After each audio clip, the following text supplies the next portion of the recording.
Isn't it natural for humans to eat animals, and haven't we always? So, um, with what is natural, we really don't want to. I don't think that we want to make our moral considerations, our ethical choices around what's natural.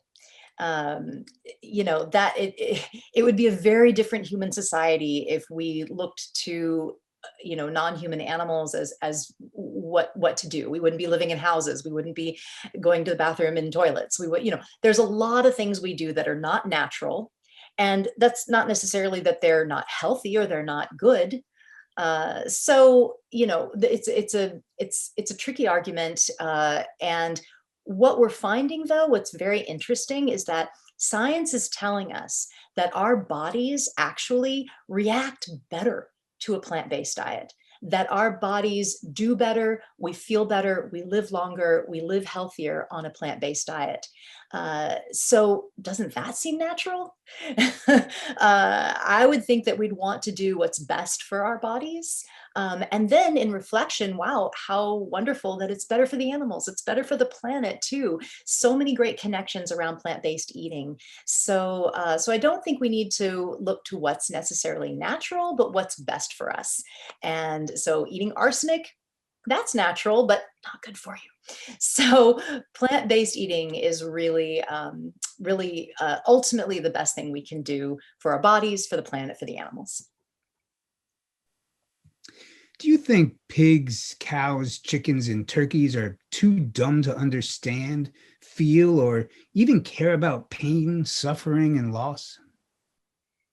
So this is what people want to believe is going on with pigs and turkeys, that they just don't really understand or know what's happening to them. Unfortunately, that's not the case at all.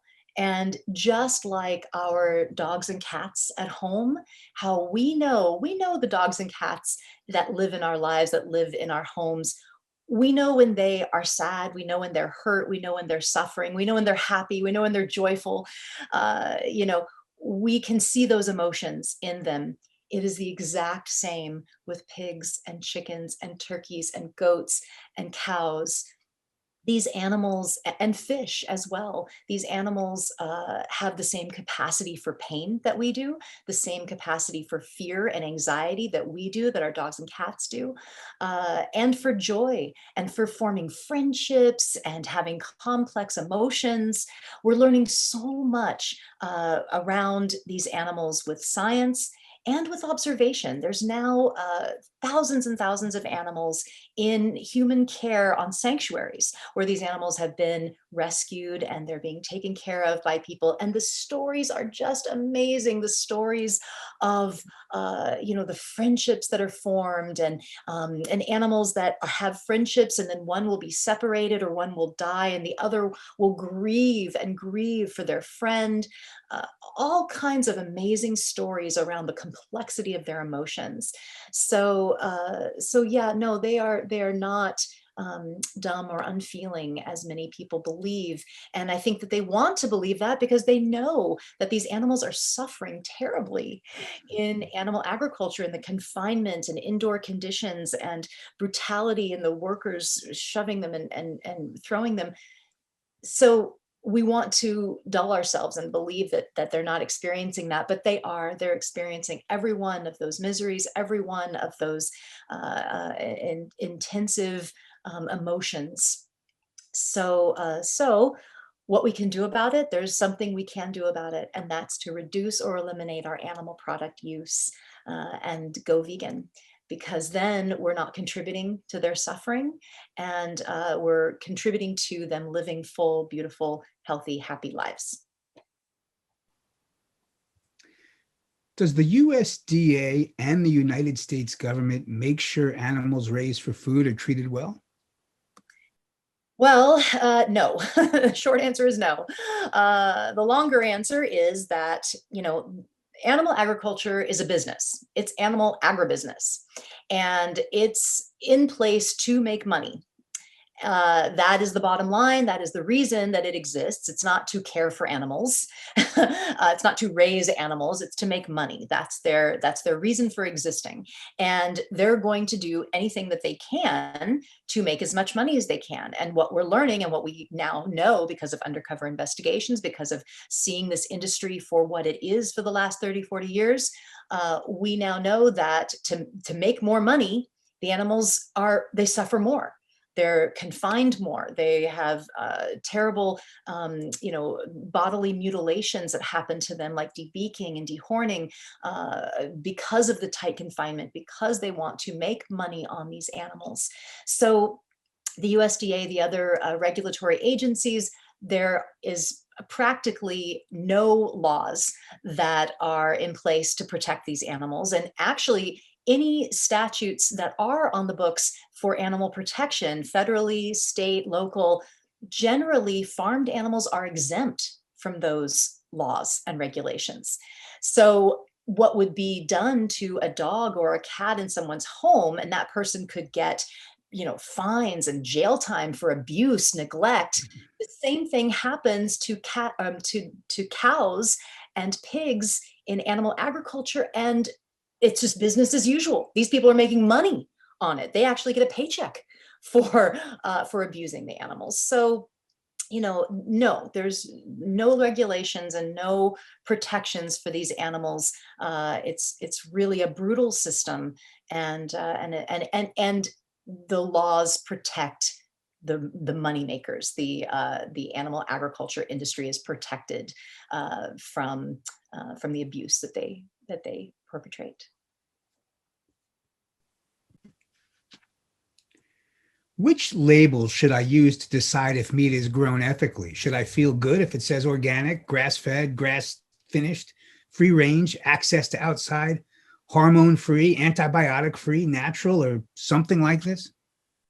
It's a lot of labels, huh? Yeah. So this is actually an area of my expertise. I've written a book on what I call the humane hoax, which is all these labels that you were just talking about, the cage-free, free range, organic. And what I found after digging deeply into this issue and interviewing many people, going to farms, researching, it's really disheartening because most all these labels, there's zero regulation. I mean, no regulation at all. No on-site inspection of the farm, no regulatory body that's really looking. Basically just the farmer can fill out a form, send it in, and then it's approved. There's no on-site inspection to see if he's doing what he says he's doing. So unfortunately, these labels mean practically nothing. It's very different from farm to farm what you're going to find with these labels. Now, something like antibiotic free, sure, the animals are antibiotic free because there is probably some testing that proves that they're not giving them antibiotics. However, what's going on that farm? So here's a good example of how these labels can hone in on one thing, but then there's larger issues to think about. On organic dairy, so organic dairy production is so intensive. The cows are, kept pregnant their entire short lives. It's filthy, it's confinement, it's stressful, and they often get sick. And dairy cows are pretty much famous for getting mastitis. Mastitis is an infection of the udder. The udder can swell. There can be open sores. It's just a horrible, painful thing to get for these dairy cows, and many of them do. So the commercial dairy industry, the conventional dairy industry, gave cows antibiotics and other pharmaceuticals to clear up the mastitis. Okay, well now the farmer has transitioned to organic, and he is not allowed under those regulations to give the antibiotics to the cows, so they just don't. And the cows can linger in pain from this mastitis that just gets worse and worse. I had a veterinarian confide in me that cows were that he saw cows on organic dairies that had the worst cases of mastitis he'd ever seen, with udders that were swelling, very, very painful when they were milked. And this was on organic dairy farms. So actually, the cows were suffering more in organic dairy and antibiotic free dairy. So again, these labels mean so little. Cage free is another example. I'll just give quickly. Cage free. So this is where with these egg facilities, egg laying chickens, the chickens are not in the tightly confined battery cages where they're just stacked on top of each other. And that's the conventional method of raising chickens for eggs.